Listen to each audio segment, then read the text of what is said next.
бид нэр интернетээс YouTube-ээс ч юм уу те бичлэг дуу татаж аваад түүнийг өөрсдийнхөө хэрэгтэй байгаа одоо бичлэгэндээ эвлүүлгэндээ эсвэл бусдад үзүүлэх ч юм уу тэр хичээлээ өөр дээр хадгалж авч дахиж үзэх ч юм уу их мэтчлэн YouTube-ээс интернетээс маш олон бичлэг татах ийм хэрэгцээ бараг өдөр тутам тулгардаг байх гэж бодож байна. Надад л өдөр тутам тулгардаг. Тэр үүнийг хялбараар яаж татаж авах вэ гэдгийг та бүхэнд хэлж өгье. За та Google дээр free download гэж бичээрэй.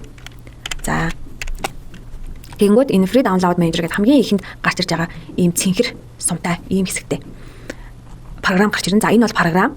За платформ бол биш. Тэгэхээр та үүнийг заавал компьютер дээрээ суулгах хэрэгтэй. Тэгэхээр энд харагдаж байгаа ногоон free download for Windows. За миний компьютер болохоор Windows болохоор үүндээ дараад за үүнийг дэлгэцэн дээр хадгалчихъя. За тэгээд зүүн доод болонд татагдж байгаа та бүхэнд харагдаж байгаа баха. За програм маань татагдж дууслаа. За үүнийг open хийгээд бүгдээ install онцлох хэрэгтэй байгаа. За yes next install гээд энэ програм маань таны компьютер дээр суугдж байгаа гэсэн үг юм аа. За суугдчихлаа.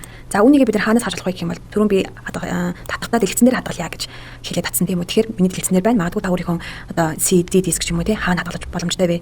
Тэндээ хадгалж болно. За тэгвэл free download manager гэсэн суугдсан байгаа програмаа бид нар ашиглаж интернетээс татлал хийх болно. За бүгдээрээ YouTube руу оръё. YouTube-ээс нэг бичлэг хэрхэн татахыг харъя. За энэ дээр бүгдээрээ за төрийн дуулал татчихъя.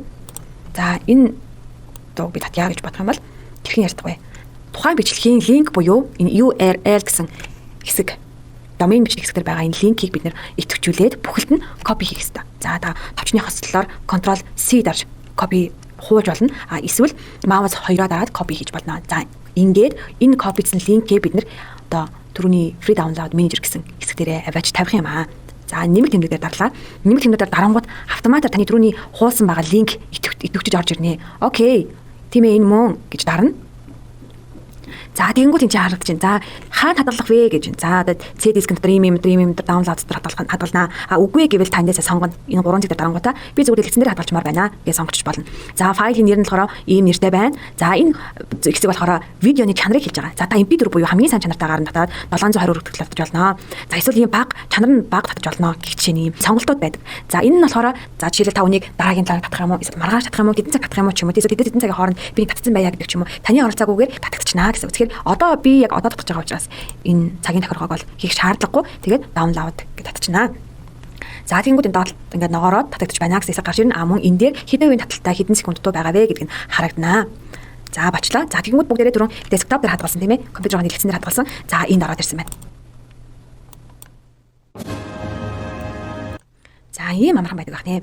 За тэгвэл бас нэгэн зүйлийг та бүхэнд хэлж өгье. За бид нар сая MP4-оор татсан тийм MP4 гэдэг нь болохоор дүрстэй дуутай одоо бичлэгийг хэлдэг. За тэгвэл бид нар зөвхөн MP3 буюу дүрс нь хэрэггүй надад зөвхөн дуу хэрэгтэй байна гэж бас болно тийм ээ. За миний өнөөдрийн эвлүүлж авч бичлэгч өнөөдрийн мэтгэл маань зөвхөн энэ одоо дуу хэрэгтэй байгаа. Би энэ дууг сонсох юм аа гэвэл бид нар дүрс хэрэггүй учраас бид нар энэ одоо авсан байгаа MP4-ийг MP3 болгож яаж хувиргах вэ буюу англиар хэлэлтэй конвертер хийх гэж хэлдэг. Тэгэхээр конверт хийх нь болохоор хувирганаа гэсэн үг юм аа шүү. За тэгвэл үүнийг бид нар бас хэрхэн яаж хийх вэ? За энэ бас програмын тусламжтайгаар хийгдэн. Тийм учраас бид нар програм татах хэрэгтэй.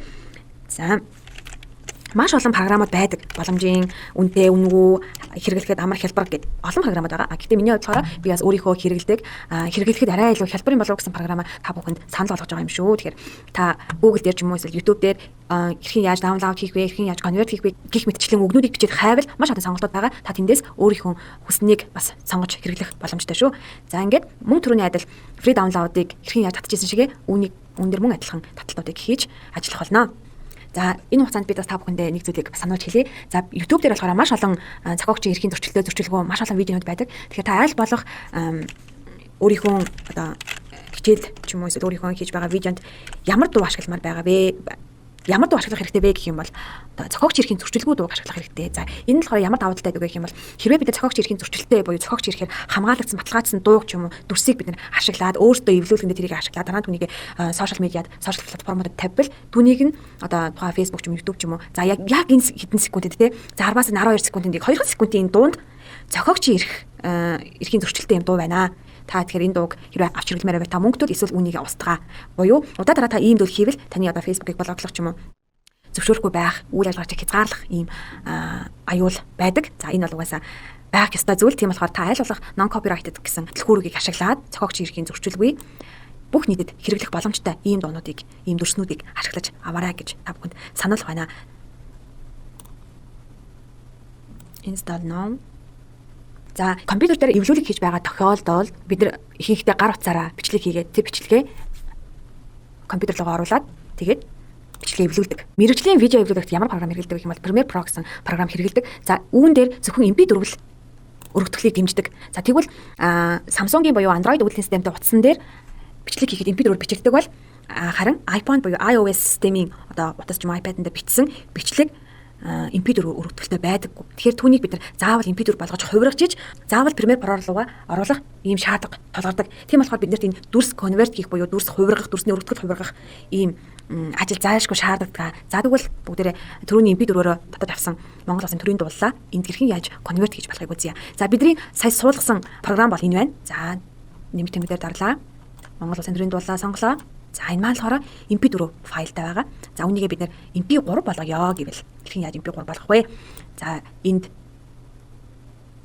баруун дээд болонд харагдж байгаа энэ хэсэг рүү ороод доошоо сум заасан сум руу орвол танд ийм маш олон сонголтууд байгаа. За энэ all гэсэн хэсгээр байгаа учраас бидэнд ингэж харж болж байна. За энэ болохоор ингээд Apple-ийнх, Android-ийнх гэх мэтчлийн сонголтыг танд өгч байна. За зөвхөн дуу болгох учраас MP3 аудио гэж сонгоё. За тэгээд энд таны хэрхэн яаж ямар өргөтгөл рүү хувиргах байгаа өргөтгөл чинь энд харагдах болно. За тэгвэл энэ даруун доод болонд байгаа гэсэн харъя л да. За файлын нэм бол юм байна.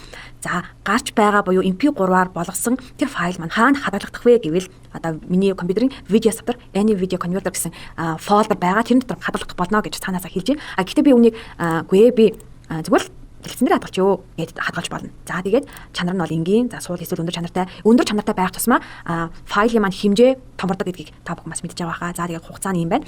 За тэгээд окей би болно гэж ивэл та энэ convert now гэдгээр дарж болно. Эсвэл энэ дунд байгаа энэ хоёр суман дээр дарж болно. За convert now гэвэл